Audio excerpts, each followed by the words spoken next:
احلى سلام على كل الناس. يا رب كل اللي بيتفرج على الفيديو ده ربنا يفك كربه ويرزقه يا رب من حيث لا يحتسب. اتعرف معايا على اهم 10 احداث حصلت في تواريخ كاس العالم في المونديالات قبل كده، اهم الاضافات اللي عملتها قطر في تنظيم كاس العالم، وكمان اهم الاحصائيات، وكمان توقعاتنا ايه للمونديال قطر ان شاء الله 2022 بالنسبه للمنتخبات اللي هتتاهل بعد دور المجموعات والنتائج. بس ما تنساش قبل ما نبدا ان انت تدوس على اللايك وسبسكرايب وتفعل الجرس عشان يوصلك كل جديد عندي على القناه. اغرب 10 احداث حصلت في كاس العالم، واعتبروا كده رقم 11 من عندي، اللي هي ان مصر لحد وقت قريب الكابتن فرج عامر كان بيأكد ان احنا هنقابل السنغال علشان نلعب معاها مباراة فيصل ونروح نلعب احنا في مونديال قطر بدل منهم. فده رقم 11 واحنا خلاص كده مش هنركز معاه، فنخش يلا على طول على اول حدث حصل في كاس العالم. وهو اول حاجه، تخيل ان انت تكون رئيس اتحاد دوله معينه وهو قاعد بتتفرج في المدرجات على منتخب بلدك وهو بيلعب في مونديال، وبعد كده يجي في منتخب بلدك جون وانت كرئيس اتحاد ما يعجبكش الجون ده وتقول لا معلش اصل اللعيبه ما كانتش مركزه لان كان في صافرات في المدرجات فهم كانوا مركزين معاهم، والمنتخب الثاني هو اللي راح جاب جون واللعيبه اصلا ما كانتش بتلعب.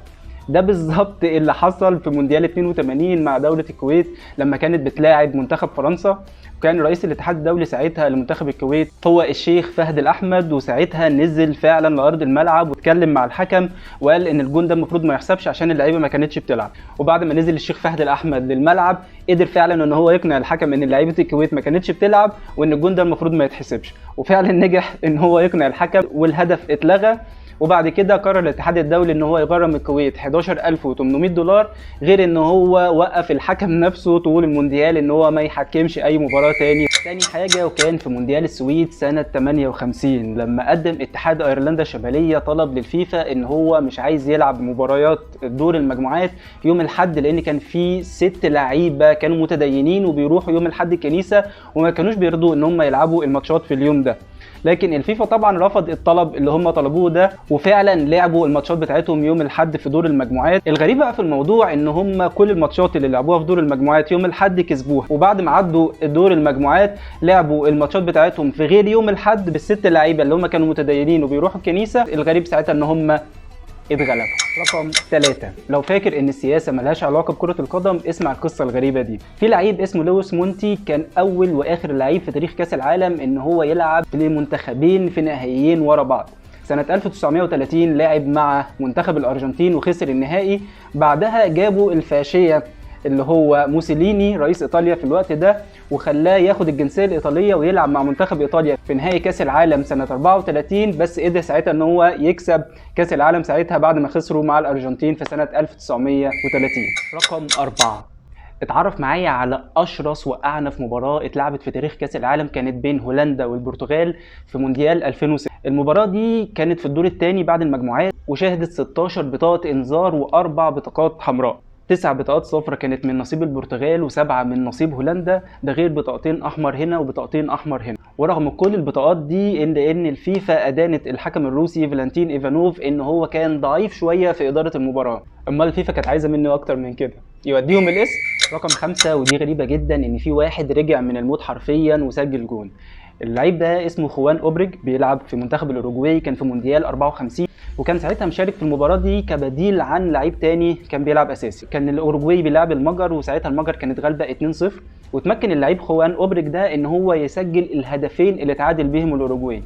ومن كتر فرحته ساعتها بالتعادل وبالهدفين اللي هو جابهم جات له ازمه قلبيه حاده جدا جوه الملعب، ونزل الاطباء واكدوا ان هو كان ميت اكلينيكيا اصلا في الملعب، الا ان هم قدروا ينعشوه ويكمل المباراه، ما ينفعش يخرج لان ساعتها اصلا قانون التبديلات ما كانش موجود. رقم 6، اللعيب البرازيلي المحظوظ المنحوس في نفس الوقت. اللاعب ده كان اسمه بيبي وكان مشارك مع منتخب البرازيل في مونديال 58 و62، وفي مونديال 58 و62 قدرت البرازيل انها تحقق الفوز في بطولتين ورا بعض، ودي الدولة الوحيدة اللي هي محققة الانجاز ده. لكن من حظ اللعيب ده ان البرازيل طبعا اتوجت بمونديال كاس العالم في المونديالين، لكن من سوء حظ اللعيب ان هو اتصاب قبل المونديالين بمباراه واحده بس، وخليته ان هو يشارك طول المونديالين كبديل على دكه البدلاء بس من غير ما يلعب ولا ماتش. رقم 7، الحيلة الذكية اللي لجأ ليها حارس منتخب تشيلي لما كانوا بيلعبوا البرازيل في تصفيات امريكا الجنوبيه المؤهله لكاس العالم، وهي الحيلة العبقريه اللي كلفته الوقف مدى الحياه. ساعتها منتخب البرازيل كان كسبان تشيلي 1-0، وكان حارس تشيلي لقى ان منتخب تشيلي ما عندوش اي امكانيات ان هو يقدر يتعادل او يفوز في المباراه دي. ساعتها اضطر ان هو يمثل على الحكام ان في صاروخ نزل في ارض الملعب من يمه مدرجات البرازيل، وان هو جه في وشه وعوره ونزل كمان من وشه دم. وساعتها الحكام اقروا ان الفوز فعلا لمنتخب تشيلي بسبب الموقف اللي حصل ده، ويطلعوا البرازيل من المنافسه. بعدها يمكن لما شافوا التسجيل التلفزيوني لقوا اصلا ان الصاروخ وقع بعيد عن حارس تشيلي بمسافه، وان هو اللي قرب منه، وان هو كان مخبي اصلا اداه حاده في القفاز بتاعه هو اللي عور بيه وشه، وبسبب كده نزل من وشه الدم. وساعتها اقرت الفيفا ان المباراه طبعا لصالح البرازيل، والحارس طبعا اتوقف انهى الكارير بتاعه تماما. رقم 8. متخيل ان قانون التبديل بين اللاعبين في المباراه ما اعتمدش في الفيفا والاتحاد الدولي لحد مونديال 1970. كانت المكسيك هي المستضيفه المونديال، وطبعا معروف عن المكسيك ان هي شده الحراره فيها جامده جدا، وكان بعيد كل البعد عن الاجواء الثانيه خاصه لمنتخبات قاره اوروبا، واللي كان مشارك فيها ساعتها 9 منتخبات. وده طبعا اتسبب في ازمه واجهاد كبير جدا للعيبه، وساعتها اقر الاتحاد الدولي ان هو يعتمد قانون التبديلات علشان طبعا ان هو يتجاوز الازمه دي، وان يبقى في مشاركه من اللعيبه على دكه البدلاء اثناء المباراه علشان يقدروا ان هم يراعوا الاختلاف البيئه ما بين المكسيك وما بين اوروبا، وان هو طبعا يعتمدوا لباقي المنتخبات. وساعتها كمان مونديال 70 كان شاهد ان هو اول برضه مونديال ان هو يعتمد فيه استخدام البطاقات الصفراء والحمراء. رقم 9. لو انت متخيل ان احنا عندنا هنا في مصر في تعصب كروي، يبقى انت ما شفتش اللي بيحصل في البرازيل. في مونديال 1950 كانت البرازيل مستضيفة البطولة، وكمان وصلت للمباراة النهائية وهتلاعب الأوروجواي، وكمان كانت كسبة 1-0. ولك أن تتخيل أن الأوروجواي رجعت في النتيجة وتعادلت، لا وكسبت كمان 2-1 وفازت في المباراة النهائية وتوجت بمونديال 1950. ساعتها اللعيبة بعد الماتش على طول مش جريت على أوضة اللبس عشان كانت خايفة أن الجماهير تبطش بيها، لا كانت خايفة أن هي تقتلها حرفيا، لدرجة أن المدرب فلافيو كوستا راح مع اللعيبة أوضة اللبس وفضل في غرفة تبديل الملابس دي ليومين خايف ان هو يخرج، لحد ما جاله واحد قريبه عشان يخرجه، ولا وما خرجوش كده عادي عشان يروح، لا اتنكر في زي واحدة ست علشان يقدر ان هو يروح وهو مطمن ومحدش يعرفه في الطريق.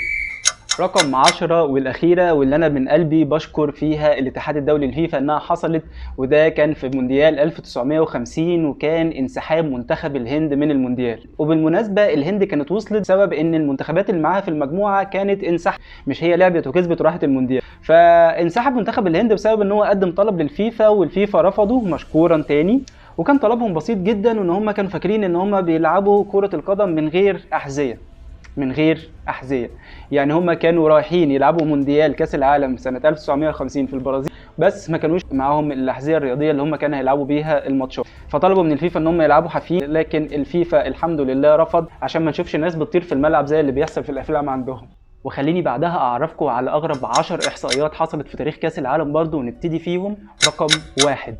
منتخب المجر هو اكتر منتخب جاب اجوان في مباراه واحده في مونديال 1982 لما كان بيلعب السلفادور، وخلص الماتش لصالح المجر بنتيجه 10-1. هي السلفادور دي ملهاش اهل يسالوا عليها ولا ايه؟ رقم 2.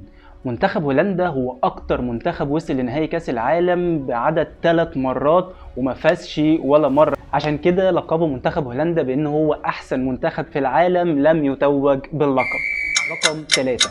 اكتر عدد اجوان جه في مباراه واحده كان في مونديال 1954 لما كانت النمسا بتلعب سويسرا في دور ربع النهائي، وخلص الماتش ساعتها بنتيجه 7-5 لصالح النمسا. تقريبا كده الناس دي سنطرت اكتر ما لعبت. رقم 4.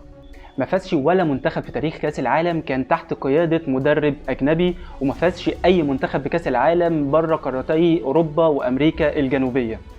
حظكم حلو ان احنا ما بنهتمش بالبطوله دي قوي. رقم 5. لا معلش عايز اقعد مع نفسي شويه.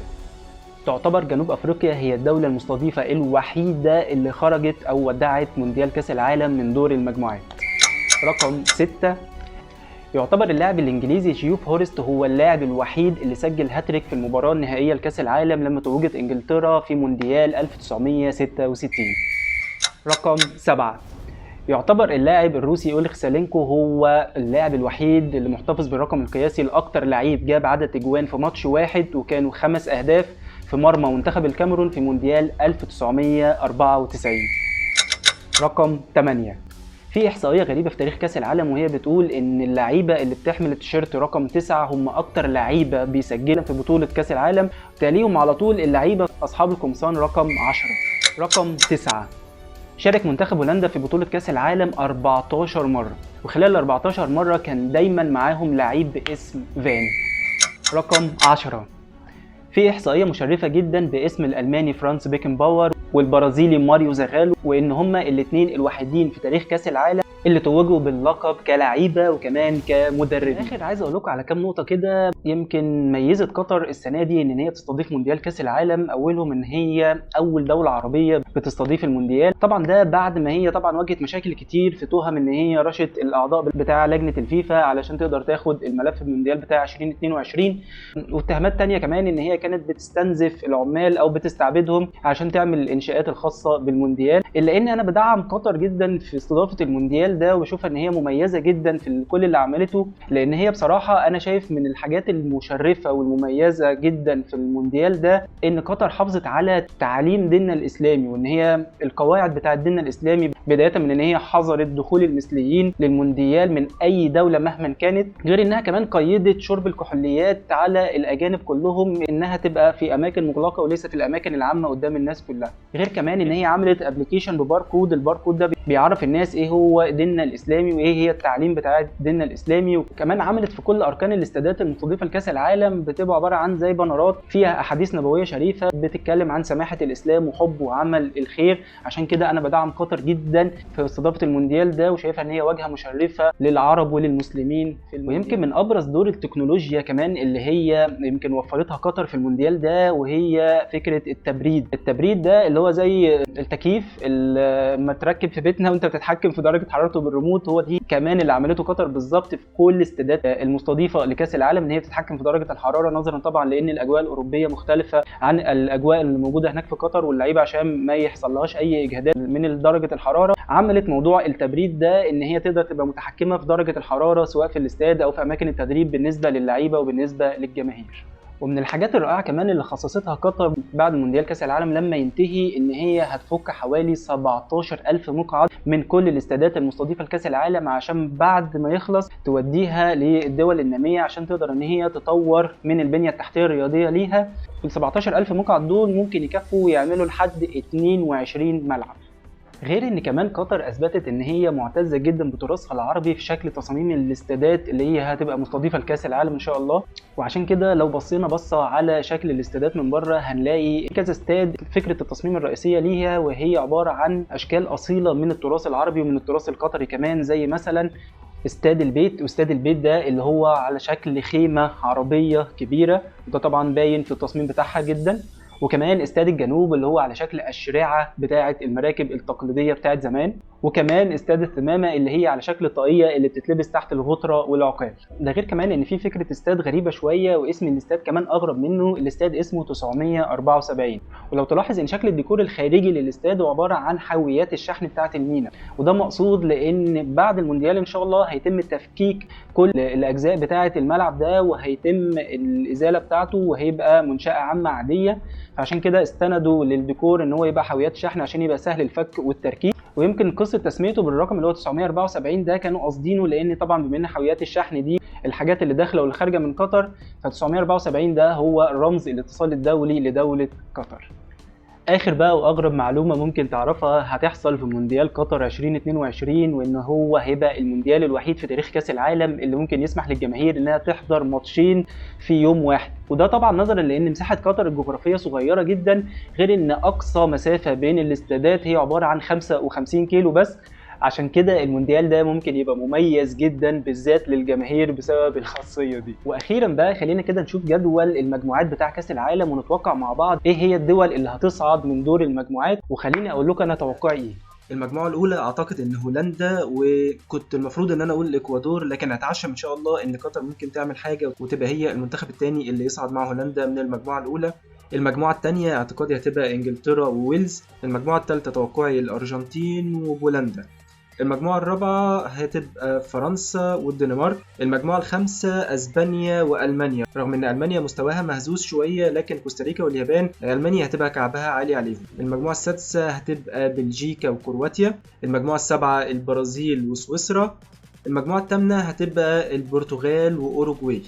وده كده توقعي للمجموعات، ولو انت متفق معايا في نفس التوقع ده اكتب لي في الكومنتات تحت، او لو انت عندك توقع تاني مختلف بالنسبة للمجموعات اكتب لي برضو توقعك كده، ونتابع مع بعض ونشوف مين توقعه هو اللي صح.